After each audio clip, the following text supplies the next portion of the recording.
안녕하세요. 문풀 강선생입니다.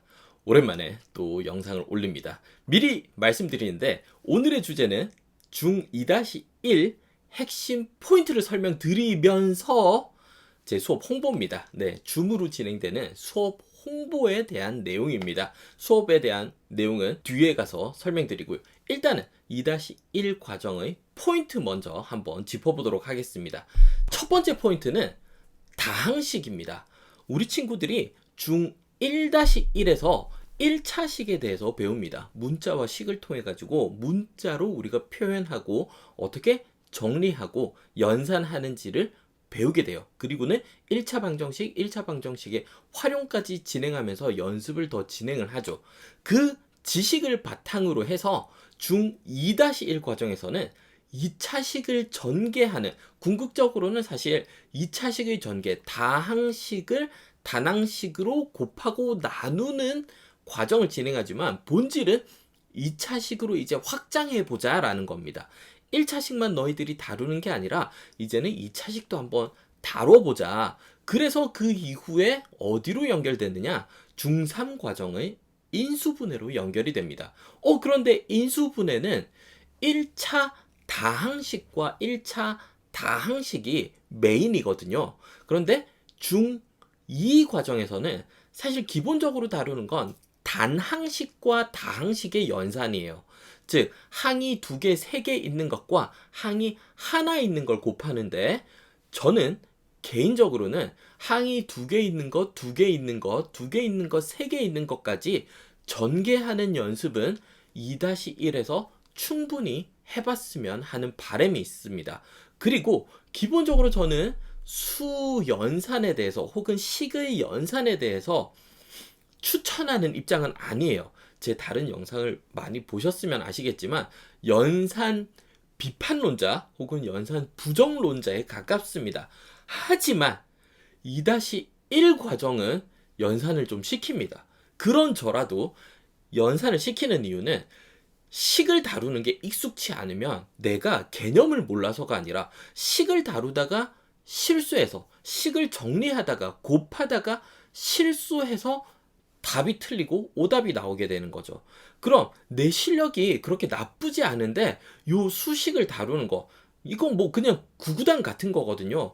익숙해지고 나면은 실수 없이 꼼꼼하고 정확하게 할 수 있는 부분인데, 처음에 연산을 충분히 하지 않으면 이게 딱 짜맞춰지지 않고 뭔가 덜그덕 하면서 실수가 습관화돼요. 그게 사실 제일 무섭거든요. 그런 것이 생기지 않도록 저는 개인적으로는 2-1에 수식을 전개하는, 혹은 나누고 더하고 빼고 2차 항들이 섞여 있는 다항식을 정돈하는 연습은 충분히 하셨으면 좋겠습니다. 이 부분이 정말 도움이 많이 될 거예요. 그래야지 우리가 인수분해도 스무스하게 들어갈 수 있고, 인수분해 이후에 2차식을 다루는, 사실은 2차식을 다루는 게 고등학교 졸업할 때까지 전체 내용입니다. 3차, 4차식이 나오지만 본질은 2차식을 다루는 것과 다르지 않아요. 2차식을 내가 잘 다루면 모든 차수의 식들을 쉽게 다룰 수 있고요. 그 2차식 다루기 첫 단추가 2-1 과정의 다항식 파트입니다. 자, 그러면은 요 다항식을 잘 다루고 나면은 그 다음으로 제가 포인트로 짚어드리고 싶은 것은 1차 함수예요. 함수 중요하죠. 모든 게 함수잖아요. 방정식도 함수고 함수도 방정식이고 나중에 구분이 없어지는데, 기본적인 사고는 함수적 사고를 해야 하거든요. 고등 올라가서도 대부분의 문제는 함수적 사고를 요구합니다.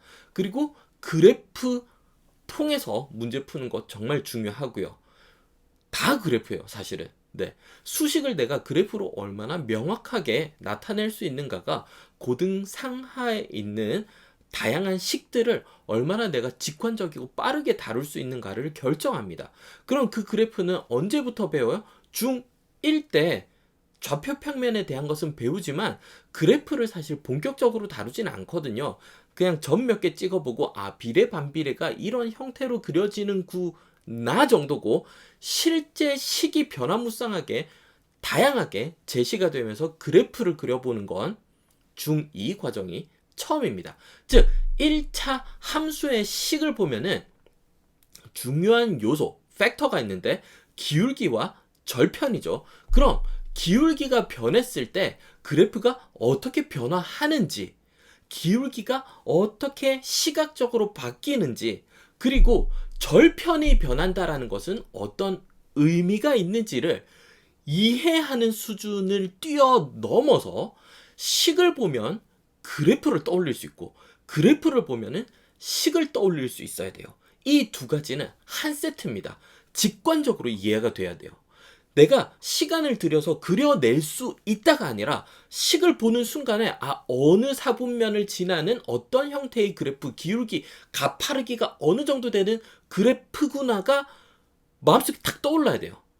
그래야지 이후 2차 함수라든지 혹은 고등에 가서 여러 가지 함수가 결합이 되는 혹은 해석기야. 네, 직선의 방정식, 원의 방정식, 여기에서 온갖 것들 다 다루거든요. 기본적인 가장 기초적인 함수의 그래프부터 똑바로 올바르게 그려내지 못하면, 생각해내지 못하면 이후 문제들 굉장히 어렵게 풀게 됩니다. 그래서 안타깝지만 연산을 앞에 다항식의 연산 연습을 시켰듯이 그래프 그리기 연습도 많이 해보면 좋습니다. 보통 시중 문제집에서는 그래프 그리기 연습 섹션이 있는 문제집이 드물어요. 정말 기초적인 이렇게 수력 충전이라든지 연산 교재 스타일의 문제집에는 그래프 그리기가 종종 나오는데 기본적인 개념서나 유형서에는 잘 없거든요. 그래서 추천드리는 방법은 유형서에 나오는 혹은 센 같은 문제집에 나오는 1차 함수 식을 그냥 닥치는 대로 보이는 대로 다 그려보세요. 내가 문제 풀 때 격자가 있는 연습장이든 아니면 최소한 연습장에 자를 이용해서 X축, Y축 그리고요. 그래프 그려보는 연습 해보시는 게 좋습니다. 요 연습을 바탕으로 해서 어느 정도의 절편이 지나가고 있고 기울어진 정도가 어느 정도인지를 직관적으로 느낄 수 있어야 이후 과정에 나오는 모든 함수와 그래프 문제들이 쉽게 해결이 됩니다. 2차 함수로 연습하는 것은 쉽지 않아요. 곡선이거든요.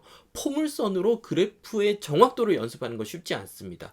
직선으로 먼저 연습하고 그 이해도를 포물선으로 확장하는 게 훨씬 올바르고 쉬운 방법입니다. 그래프 연습 꼭 해주셨으면 좋겠습니다. 마지막 세 번째 포인트는 부등식인데 크다 작다 크거나 같다 작거나 같다 부등식의 문제풀이를 열심히 하자 아니고요. 부등식을 통해서 범주적 사고에 대한 연습을 해야 됩니다. 자, 수직선이라는 좋은 틀이 있어요. 범위를 내가 시각적으로 표현해 가면서 그 끝의 디테일까지 챙겨가는 이 범주적 사고를 연습하고 그 연습을 통해서 우리는 부등식 문제만 푸는 것이 아니라 범위에 대한 질문을 하는 문제들이 많아요. 몇 개 존재하는지 모두 구하여라.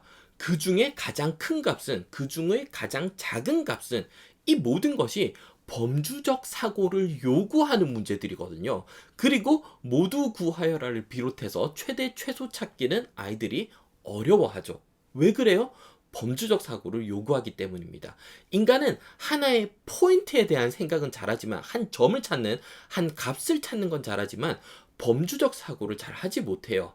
그래서 그런 걸 연습할 수 있는 부등식 단원의 학습이 되어야 합니다. 자, 정리해보면은 첫 번째, 수식 연습, 다항식을 통해서 열심히 잘해 주셔야 됩니다. 중1 과정에서의 문자와 식에서 다항식으로, 2차식으로 확장이 되고 그 확장을 통해서 우리는 어디로 도약할 거라고요? 인수, 분해를 비롯한 고차식을 다루는 능력을 배양하게 될 겁니다. 이런 연결고리 상에서 무엇이 중요한지 잘 포인트를 캐치해서 학습해 주셔야 되고요. 그 다음으로는 함수. 1차 함수 자체도 중요하지만 식을 보면 그래프로 떠올리고 그래프를 보면 식을 떠올릴 수 있는, 즉 우리가 함수와 좌표에 대한 전반적인 이해를 충분한 연습을 통해서 학습을 진행해 주셨으면 좋겠다. 그러면은 이해도가 1차 함수에 그치는 것이 아니라 이후에 배우게 될 2차 함수, 고차 함수, 혹은 지수, 로그, 온갖 함수들에 대한 유무리 함수까지 이해도가 높아지게 될 겁니다. 그래프를 다루는 연습을 충분히 해주셨으면 좋겠습니다. 그리고 부등식은 방금 뭐라고 말씀드렸죠? 범주적 사고를 연습할 수 있는 학습이 되었으면 좋겠다라는 겁니다. 자, 그럼 이런 포인트들을 짚어가면서 제가 수업을 진행을 할 텐데 언제 시작하냐면은 5월 2일 날 시작을 합니다. 일단은 중학생 친구들도 수업을 많이 신청을 하고 있어서 시험이 끝난 즈음, 거의 뭐 마지막 날 즈음인 것 같아요. 일찍 치는 친구들은 일주일 전쯤에 끝나는 것 같고, 그래서 5월, 6월 2달간 9주간 풀로 진행이 됩니다. 총 18회차의 수업이고요. 매주 화요일, 목요일 8시에 시작해서 약속은 1시간인데 1시간을 넘어가는 경우가 많았어요. 네, 미안하지만 학생들은 좀 많이 싫어하는 것 같았는데 1시간을 조금 넘어갈 수 있다는 거. 시작은 항상 8시지만 끝은 장담할 수 없다는 거. 최대한 1시간에 맞춰서 끝내도록 하겠습니다. 그리고 수업이 진행되고 나면은 우리 아이들은 네이버 카페에다가 과제를 올려주셔야 됩니다. 어떤 과제들이 있었죠? 개념원리 센 B 교재로 진행하려니까 개념원리와 센 B 문제풀이, 그리고 연습장에다가 가급적이면 풀어주세요. 중2부터는 문제가 쉬워도 가급적이면 연습장 쓰는 연습 해주세요. 그래서 문제 푼 과정을 연습장에 푼 것까지 찍어서 채점한 것과 풀이까지 다 찍어서 올려주시면은 제가 하나하나 다 검토를 하고요. 그리고 말씀드린 대로 1차 함수 그래프 그리기, 그리고 연산 과제가 또 추가로 나갑니다. 연산 과제는 모든 학생들에게 제공은 하되 필요하다 싶은 친구는 반드시 제가 점검하면서 시킬 거고요. 필요하면 추가로 더 줄 겁니다. 충분히 익숙하게 쓸 수 있을 때까지 과제가 나갑니다. 18회차, 즉 9주에 한 학기를 나간다면은 보통 이제 학원에서 나가는 진도 속도랑 비슷합니다. 주 2회, 3회. 저보다 수업 시수가 조금 더 많을 거예요. 그 말은 뭐냐면은 과제량이 적지 않을 거다라는 겁니다. 특히 그래프 그리기 그리고 연산 과제까지 추가로 나가기 때문에 아주 가볍게 들을 수 있는 수업은 아니에요. 그러다 보니까 중 1-1을 지금 진행하고 있는 중인데 혹시 들을 수 있을까요? 네, 불가능하다고 생각합니다. 어느 정도 머리도 굵어져 있고 중2 과정을 확실히 진행할 수 있는 친구들만 신청해서 들어주셨으면 좋겠고요. 줌으로 실시간으로 진행하는 수업은 처음이자 마지막입니다. 네, 제가 현재로는 다시 진행할 예정도 없고 현실적으로 물리적으로 이렇게 규칙적인 시간을 제가 항상 뺀다는 게 쉽지 않아요. 많은 것을 제가 포기하고 있습니다. 네, 해외 출장부터 해서 여러 가지 신규 프로젝트에 진행하는 것까지 포기하고 어찌됐건 연말까지 3-2 과정을 완료해 주기로 약속한 친구들이 많기 때문에 개념 수업은 3-2까지는 진행하나 줌 수업이 다시 열리지는 않을 것이고요. 그럼 무리해서라도 들어야 되나? 아니요. 녹화된 컨텐츠로 제가 1-1부터 다시 열어드리는 수업들이 있을 거예요. 실시간으로 함께 하지는 못하지만 실시간으로 했던 이야기 이상으로 제가 양질의 컨텐츠 준비해서 수업 제공할 수 있도록 노력하고 있으니까 너무 무리해서 수업 신청하지는 않으셨으면 좋겠습니다. 그래서 2-1 개념 수업이 필요하신 분들은 더보기란에 있는 링크를 통해서 수업 신청해 주시고요. 신청하시고 유료 강좌입니다. 입금까지 완료하시고 나면은 제가 개인적으로 톡을 보내드려서 단톡에 참여하고 네이버 카페에 초대해 드리도록 하겠습니다. 다시 말씀드리지만 수업 시작은 5월 초입니다.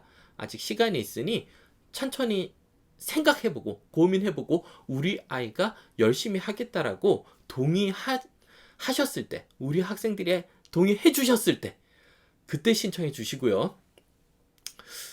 인원이 오버돼가지고 자리가 부족할 거라고 생각하지는 않지만 인원수는 제한이 되어 있습니다.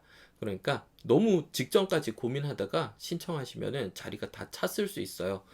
요 밑에 댓글로 제가 인원이 마감이 되면은 마감되었다라고 댓글로 공지를 해두도록 하겠습니다. 그래서 2-1 과정 필요한 친구들은 신청해서 같이 재밌는 수업 진행할 수 있으면 좋겠습니다. 시청해 주셔서 감사합니다.